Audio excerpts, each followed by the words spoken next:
하나님의 말씀 마가복음 2장 1절부터 12절까지 말씀 공독하겠습니다.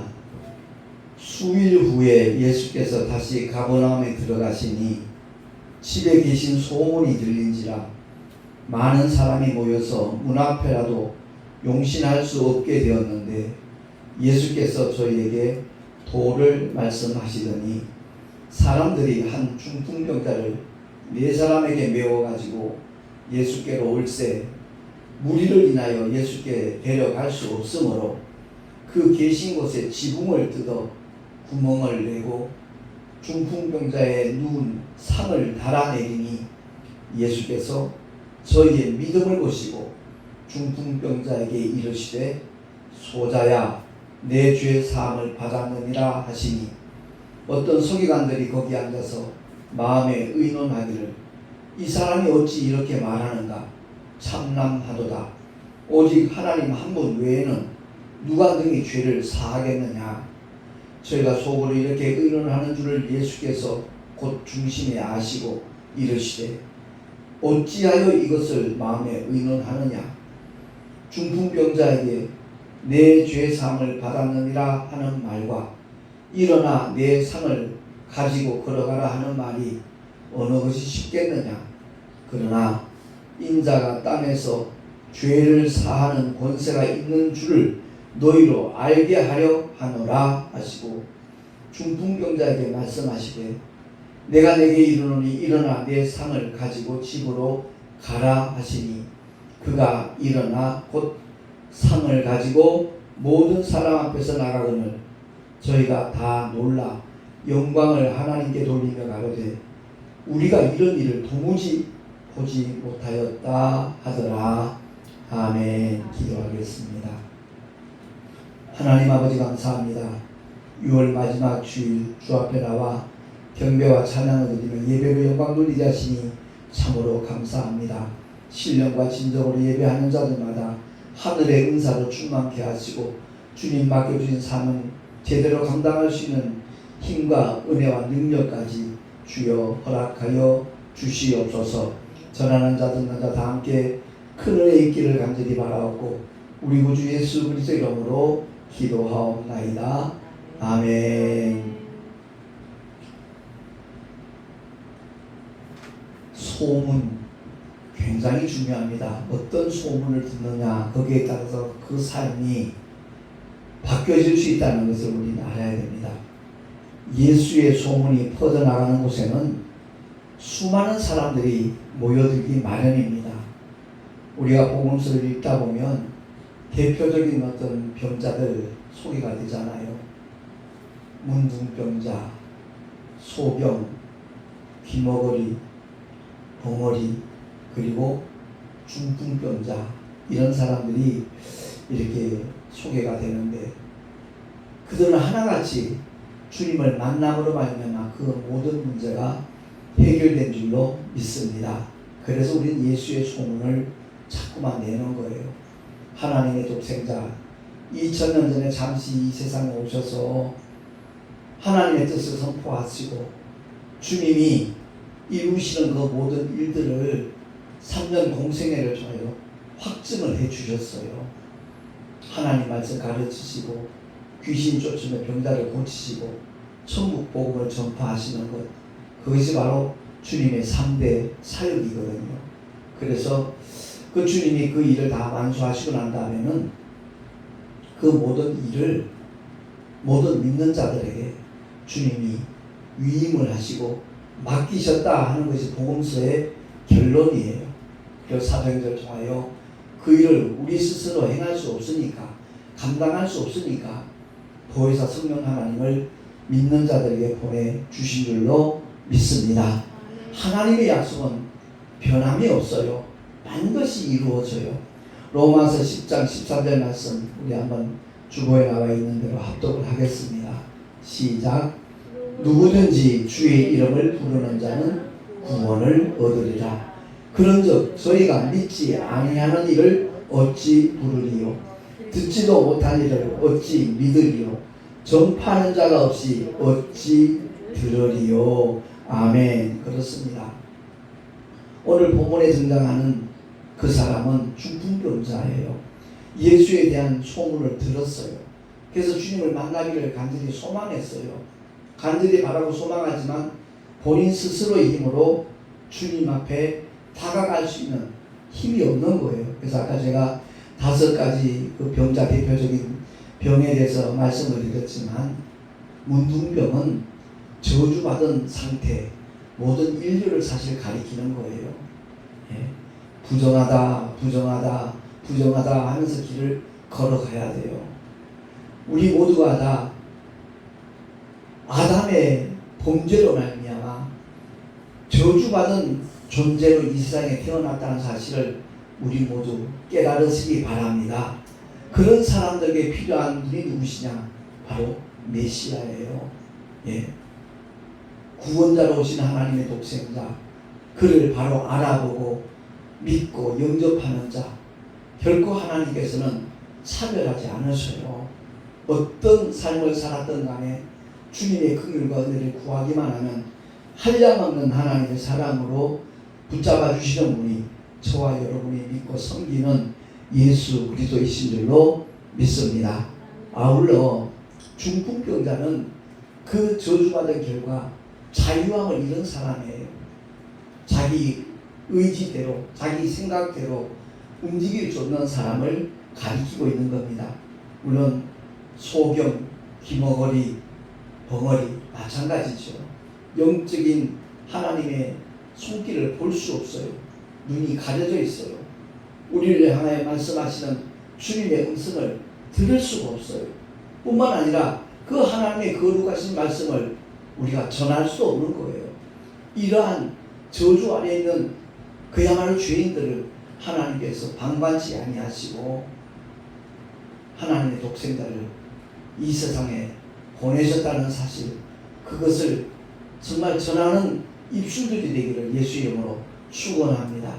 제가 7월 마지막 주간에 카자흐스탄 가는 것도 다름이 없는 거예요. 이 세상에 태어나서 단 한 번도 예수의 이름을 들어본 적이 없는 사람들, 분명히 주의 이름을 부르는 자는 구원을 얻는다고 했는데 그들이 믿지 않는데 어떻게 주님의 이름을 부르겠어요? 그들이 들어본 적이 없는데 어떻게 믿을 수가 있겠어요? 그러니까 반드시 전파하는 자가 있어야 된다는 것을 우리가 기억을 하고, 전도와 선교가 무엇을 가리키는 겁니까? 예수 소문내는 거예요. 예수 소문내는 것이 전도고 예수 소문내는 것이 선교라는 것 확실히 깨달을 수 있기를 바랍니다. 그런데 소문을 내는 방법은 다양하지 않아요. 정말 다양해요. 그런데 입소문만큼 대단한 것은 없습니다. 소천하신 조영기 목사님 그 저서 중에 4차원의 영성이라는 책이 있어요. 4차원의 영성이라고 하는 4가지: 생각, 믿음, 꿈, 말.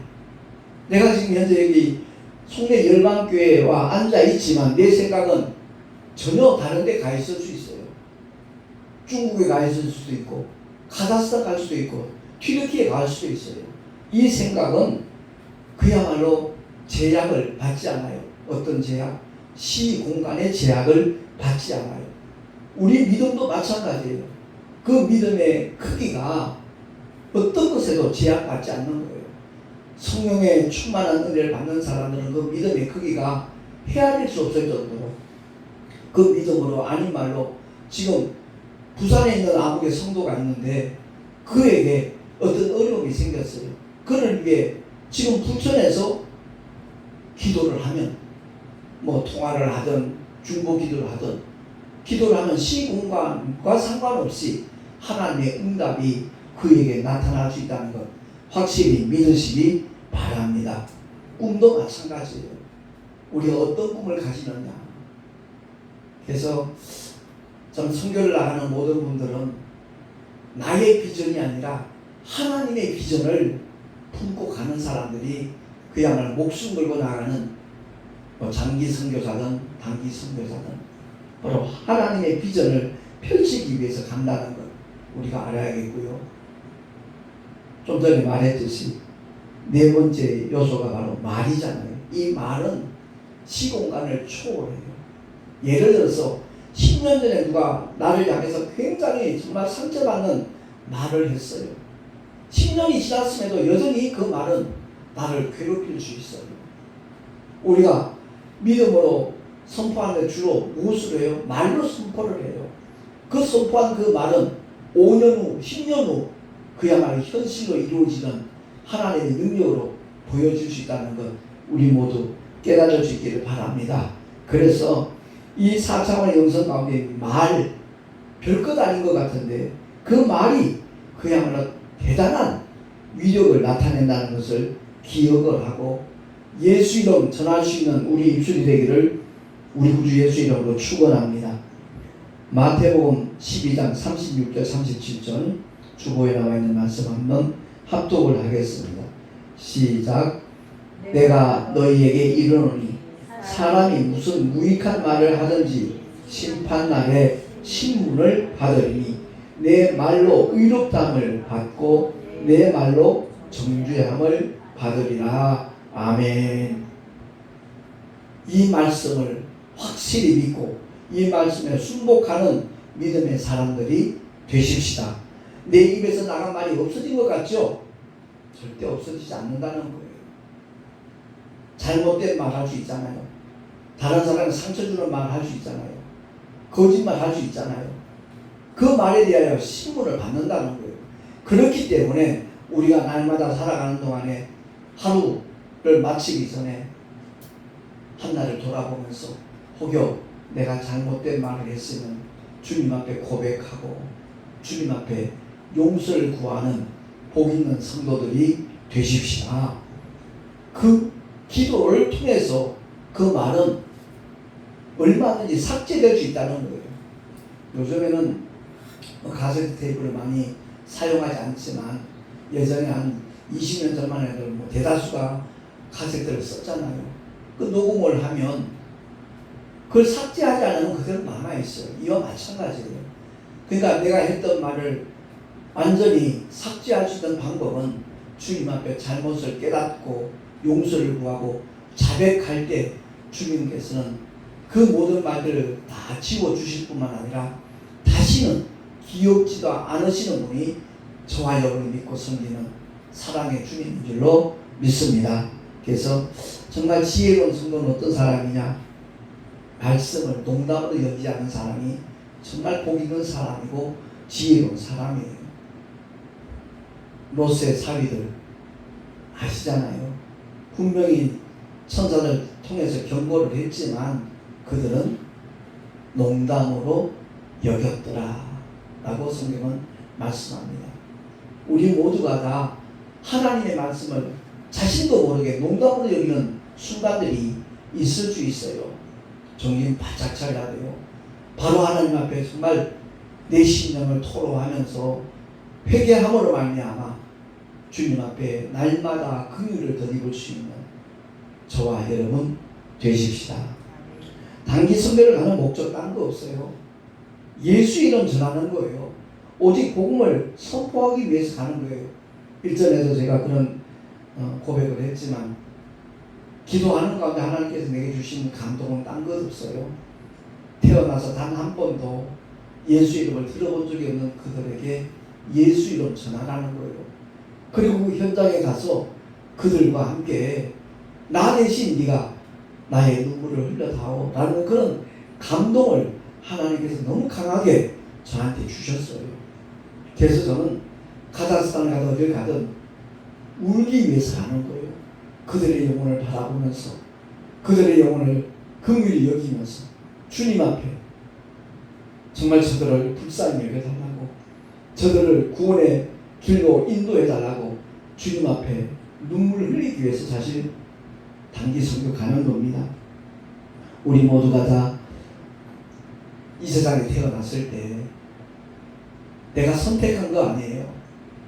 첫 아담의 불순종의 죄 때문에 죄인의 신분으로 태어난 게 우리 모두라는 것을 깨닫는 것, 그게 바로 은혜의 시작이라는 것을 우리 모두 아시기 바랍니다.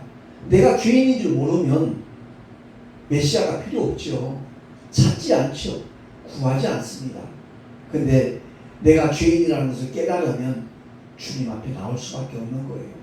그래서 주님이 마태복음 5, 6, 7장을 통해서 산상수훈을 말씀하셨잖아요. 이 산상수훈은 아주 치밀한 율법이라는 것을 우리가 알아야 돼요. 구약에 613가지 크고 작은 계명들이 있지만 그 계명들은 구멍이 엉성엉성해요. 얼마든지 저촉되지 않을 수 있어요. 다시 말해서 살인하지 않으면 살인죄가 성립 안 되잖아요. 근데 주님은 산상수훈을 통해서 분명히 말씀하고 있어요. 형제를 향하여 라가라 한다면, 미련한 놈이라 하면, 누구를 미워하면 이미 살인한 자다라고 말씀해요. 누군가를 의욕을 품으면 이미 간음한 자다. 이 주님이 촘촘하게 알려주신 그 율법에 걸리지 않을 사람 단 한 사람도 없습니다. 어느 누구도 그 망을 벗어날 수 있는 사람이 없어요. 그래서 사실 산상수훈의 목적 가운데 하나가 율법의 크고 작은 계명을 다 꿰고 있는 서기관들, 또한 그 계명을 철저하게 지키려고 몸부림치는 바리새인들, 그리고 선행을 하면서 우리는 천국이 따놓은 당상으로 착각하고 있는 사두개인들, 그들에게 너희들도 어쩔 수 없는 죄인이라 하는 것을 깨닫게 하시기 위하여 주님이 그 말씀을 주셨다는 것 동의하시기 바랍니다. 머리들만 없습니다. 그래요. 우리 모두가 다 하나님의 말씀 앞에 정말 겸허히 엎드리고 그 말씀을 통하여 깨달을 뿐만 아니라 회개하고 결단함으로써 하나님의 말씀과 늘 함께하는 복된 믿음의 주인공들 되기를 예수 이름으로 축원합니다. 문둥병은 저주받은 상태라고 했잖아요. 중풍병자는 자유를 잃은 삶이라고 했어요. 그 다음에 이 중풍병자가 예수님께 나가고는 싶은데 혼자 힘으로 못 가는 거예요. 누군가의 도움이 있어야만 저주에서 벗어나게 되고 자유로운 삶으로 도약할 수 있다는 것, 우리 모두에게 해당된다는 것을 깨닫고, 내 주변에는 많은 사람들 잘 먹고 잘 사니까 저 사람 행복하겠지. 아니요, 착각이에요. 오판이에요. 그들에게도 반드시 주 예수 그리스도 메시아가 필요한 분이라는 것을 우리가 알고 만나는 모든 사람들에게 예수 이름 전할 수 있는 우리 모두가 되십시다. 스스로 예수께 나올 수 없기 때문에 네 사람의 도움이 필요했듯이, 사실 이번에 단기선거 여름철에 가시는 분들이 예전보다 숫자가 많이 줄었어요. 경제가 너무 어렵고 그러다 보니까 정말 가고 싶은 마음 굴뚝 같은데 여건이 허락지 못해서, 제가 지난번에 말씀드렸지만 아제르바이잔 가기를 원했어요. 근데 두 사람밖에 신청을 안 한 거예요. 목사님들이 워낙 경제가 어렵다 보니까 가고 싶은 열정은 있지만 350만 원이 적은 돈 아니잖아요. 그래 놓으니까 여건이 허락지 아니하니까 결국 제가 카자흐스탄으로 목적지를 바꾸고 말았는데, 내 가슴에 품고 있는 그 민족들을 향하여 반드시 2, 3년 내로 다 가서 그들을 섬기고 싶은 마음은 변함이 없어요. 그런 마음을 계속 주님이 물부터 부어주고 계시기 때문에 그렇습니다. 그래서 우리의 신앙생활 속에서 꼭 알아야 될 것은, 이 중풍병자를 데려온 사람이, 여기 이름은 열거되지 않았지만 네 사람이 협력을 했어요. 그 뒷것에 네 귀를 네 사람에서 한쪽씩 맡아가지고 예수께로 나왔다는 거죠.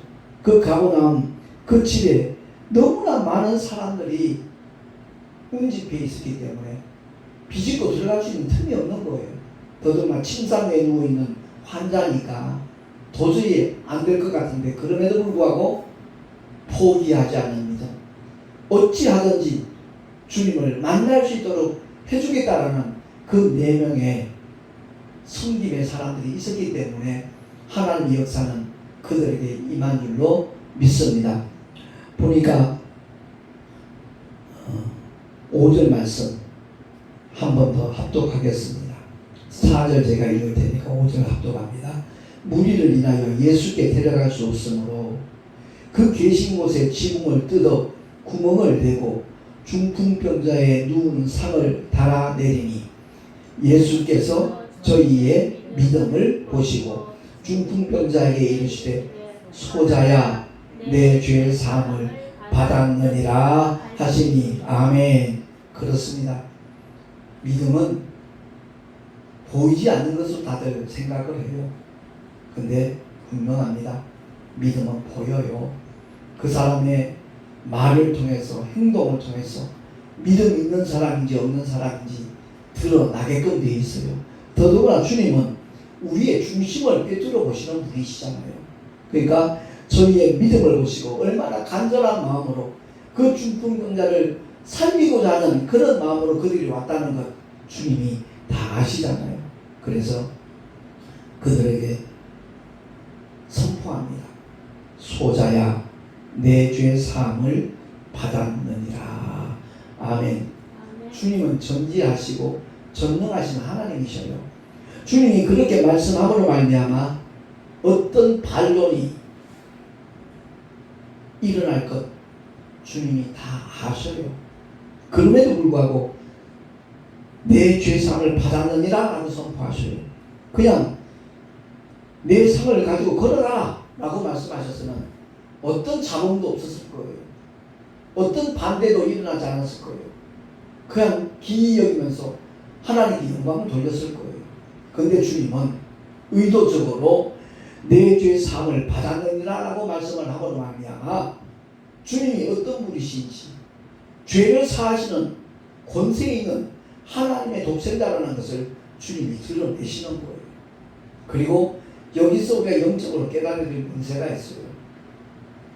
질병과 죄는 결코 무관하지 않다. 일전에도 그런 말씀 들었어요. 성결교단에 강다리 목사님 같은 경우는 손주가 아파요. 갑자기 막 열이 나고 그래요. 그러면 손주한테 먼저 물어요. 너 하나님 앞에 뭐 잘못한 거 있니? 그럼 아니요. 그 부모님을 불러요. 아들 며느리 불러가지고 너희들 혹시 하나님 앞에 뭐 합당치 않은 뭐 잘못한 거 있냐? 찾아봐라. 있으면 빨리 회개하자. 나도 그러마.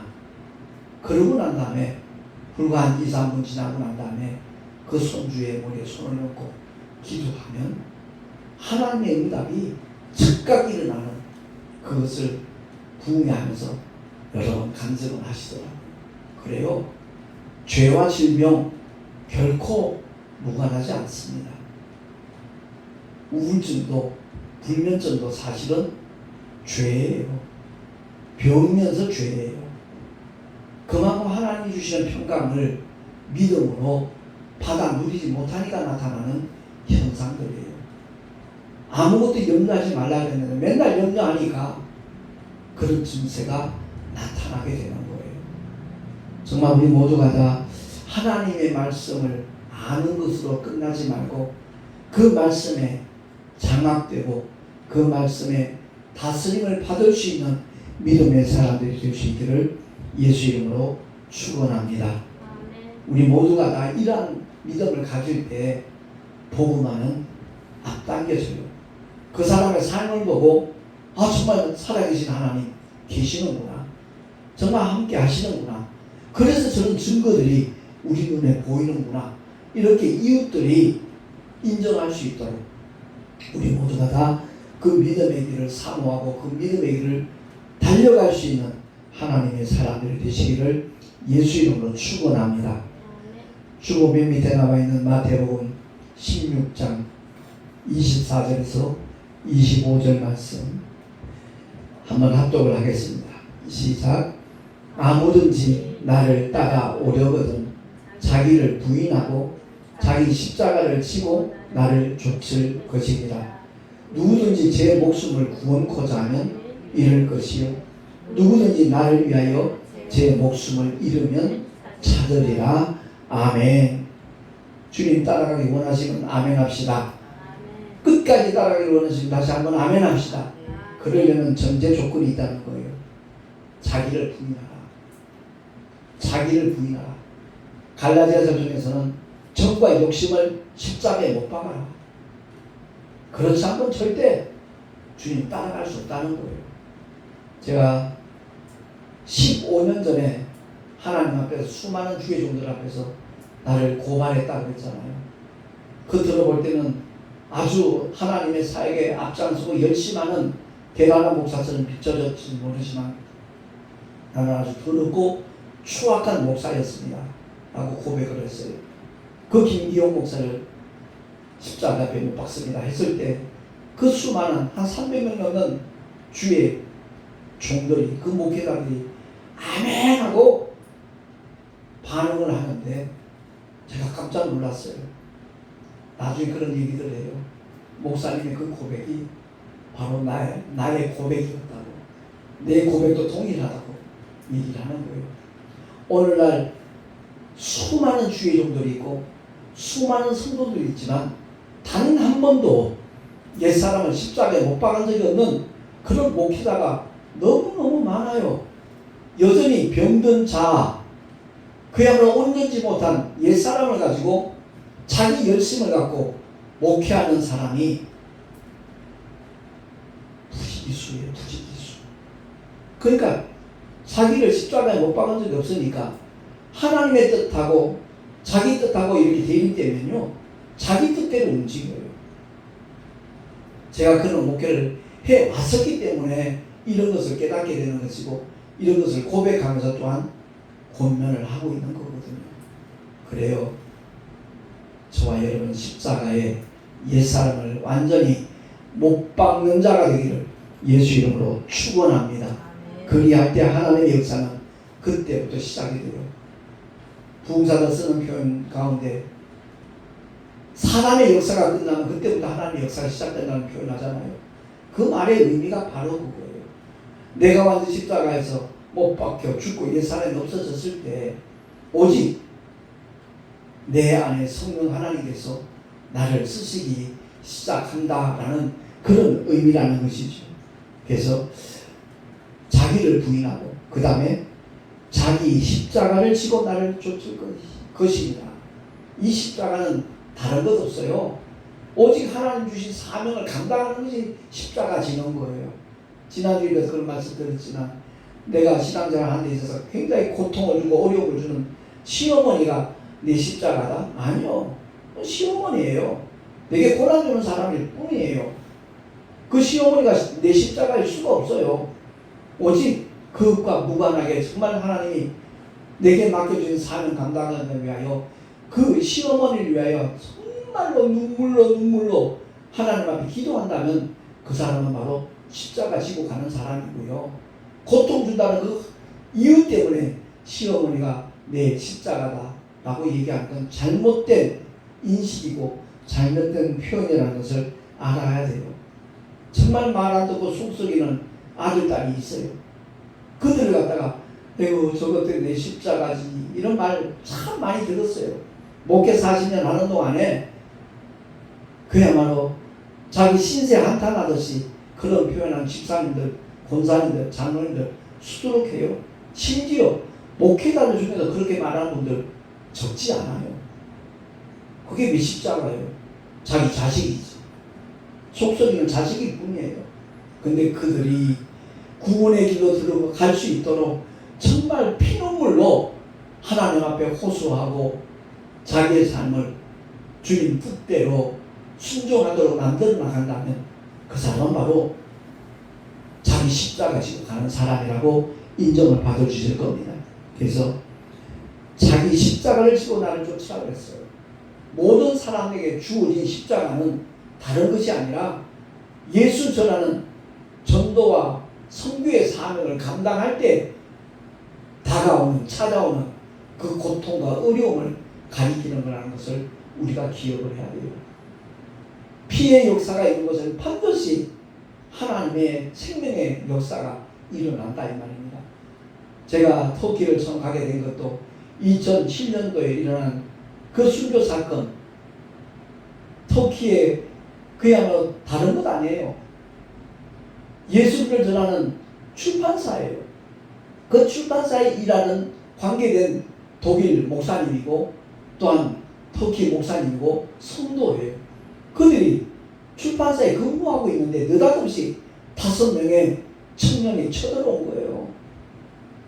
그런 책만 들고 예수 믿도록 이렇게 영향력을 행사한다는 그 이유 때문에 아주 극단적인 이슬람 교도겠지요.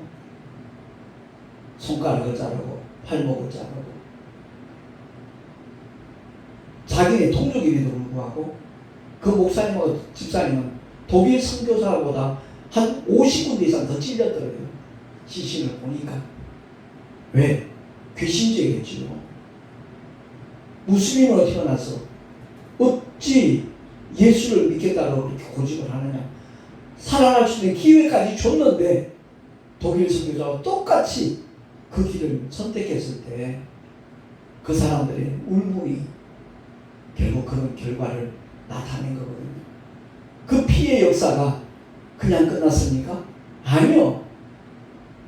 그 해에 나도 예수 믿겠다, 나도 예수 믿는다 고백하는 터키 국민이 얼마나 많이 나타나는지 모른다는 거예요. 피해 역사가 있는 그곳에 생명의 역사가 있다는 사실을 우리가 바로 안다라면 우리의 믿음의 자세 분명히 아마 달라지기 시작할 겁니다. 저 개인적으로 그런 생각을 해요. 우리 한국교회에서 정말 제대로 된 순교자가 나온 지 얼마나 되는가 그런 생각이 들 때가 많이 있어요. 제가 8년 전에 터키 갈 때도 유언장 써놓고 갔다고 했지만 이번에도 마찬가지예요. 괜히 하는 소리가 아니라 정말 가서 살아서 안 돌아왔으면 좋겠다는 마음이 제 중심 속에 있어요. 한 민족을 위한 하나의 희생제물이 된다면 그보다 큰 영광은 없어요. 저는 사도행전 볼 때마다 스간 집사의 그 순교 장면을 생각을 해요. 주님이 보좌에서 벌떡 일어나셨어요. 그 영혼을 영접하는 그 모습이 그려져요. 토마스 선교사가 그 성경책을 건너줄 때 그를 죽인 집사님이 그때 예수를 모르니까 죽였지요. 도무지 잊혀지지 않는 모습이 뭐냐.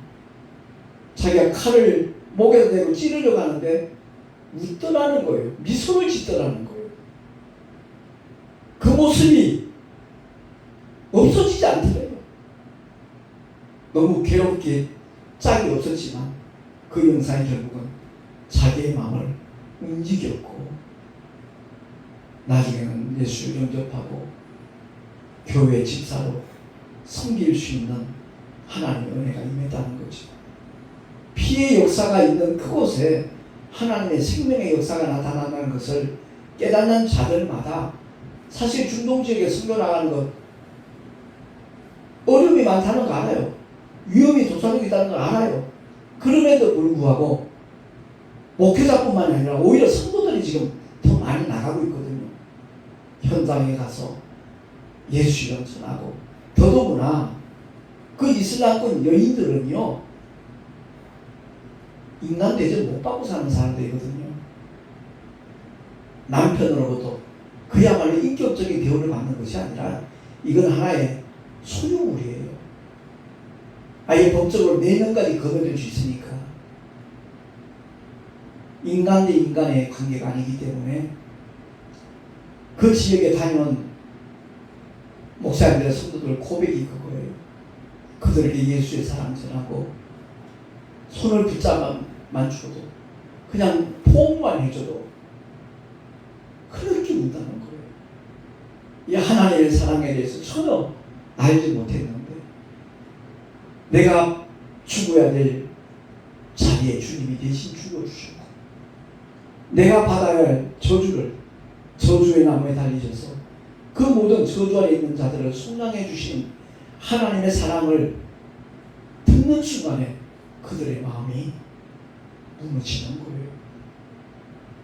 그야말로 고난이냐 죽음이냐 그게 이슬람 종교의 대표적인 표현이잖아요. 근데 독생자를 주시기까지 사랑하신 아버지의 사랑, 그 사랑에 그들은 그야말로 마음이 녹아지는 겁니다. 우리 모두가 다 하나님의 사랑을 바로 깨닫고 은혜를 덧입은 사람들이라면 내 삶의 목표가 과연 무엇인가? 내가 교회를 다니고 신앙생활하는 목적이 무엇인가? 내 내면을 한번 점검해 봤으면 좋겠어요. 복음을 통해서, 신앙생활을 통해서 내가 보다 더 부자가 되고 성공하고 잘 먹고 잘 사는 것, 그게 목적이라면 이미 그는 시작부터 실패한 사람이라는 것을 알아야 되는 겁니다. 무익한 종이지만 저는 바로 이 말씀에 순종하려는 것밖에 없는 겁니다. 누구든지 제 목숨을 구원코자 하면 잃을 것이요, 누구든지 나를 위하여 제 목숨을 잃으면 찾으리라. 우리 모두 이 하나님의 말씀을 우리 중심 속에 꼭 붙잡고 정말 언제 어디서든지 하나님과 함께하는 믿음의 길, 좁은 문 좁은 길로 걸어가고 달려가는 우리 모두가 될 수 있기를 예수 이름으로 축원합니다. 그 네 사람들과 똑같이 가는 선교사들 위해서 기도해주고 가는 선교사들 위해서 물질로 후원하는 그 손길을 하나님께서 얼마나 기뻐하시겠는가 하는 것을 기억을 하고, 이번에 예년보다 많은 수가 나가지 않지만 그래도 수백 명이 나갑니다. 그들을 위해서 얼굴도 모르고 이름도 모르겠지만 이번 여름철 단기 선교 나가는 하나님의 사람들을 통해서 하나님 역사해달라고 기도할 수 있는 우리 모두가 될 수 있기를 예수 이름으로 축원합니다. 기도하겠습니다. 하나님 아버지 감사합니다. 오늘 이 중풍병자가 침상을 들고 걸어가는 그 하나님의 놀라운 역사는 바로 주님 앞에 긍휼을 덧입고 주님의 은혜로 죄 사함을 받은 결과라는 것을 분명하게 우리에게 보여주고 있습니다. 거룩하신 하나님 아버지, 날마다의 삶 속에서 우리의 연약함 때문에 노출되는 죄와 허물이 있다면 그것을 바로바로 즉시 주님 앞에 고백하고 토설하고 사함을 받을 수 있는 하나님의 사람들로 살아가게 하여 주시옵소서. 그 죄의 문제가 해결되는 그 순간 더 이상 어둠의 영들은 우리를 넘볼 수 없다는 것, 우리를 붙잡을 수 없다는 것, 삶의 현장에서 확실하게 체험하고 간증하는 우리 모두가 되게 하여 주시옵소서. 우리 구주 예수 그리스도의 이름으로 감사하며 기도하옵나이다. 아멘. 교회 소식 주보를 참고하시기 바랍니다. 내일 모레 목회자 사무신문에 제가 기고한 특집 기고 또한 칼럼 목회자상이 실렸습니다. 그 글을 읽고 누군가가 정말 도전이 되고 어떤 결단이 될 수 있도록 함께 기도해 주시면 대단히 감사하겠고요. 그리고 7월부터는 바른기도 운동부 보고 말씀기도 찬양 시간을 월수금 오후 3시로 바꿔서 진행할 겁니다. 역시 위에서 기도해 주시면 고맙겠습니다. 그리고 제37기 목회자 비전스쿨 수료한 목회자와 수료자들이 F5와 MIT 준비 기도를 일주일에 한 번씩 갖고 있거든요. 그리고 우리 교회에서 제38기 훈련생 모집 기도회를 겸하여서 7월 23일 10시에 우리 교회에서 시간을 갖게 되어 있습니다. 역시 위에서 기도해 주시면 대단히 감사하겠고, 이번 7월달 3, 4, 5일 2박 3일 동안 역시 이제 비전 캠프가 마지막 캠프가 2박 3일간 있습니다. 참여하는 모든 목사님들 위해서 정말 하나님의 놀라운 역사가 그들을 통하여 펼쳐나가실 수 있도록 기도해 주시기를 부탁드립니다. 드린 예물 위하여 흥흥 기도하고 축도로 예배를 마치겠습니다.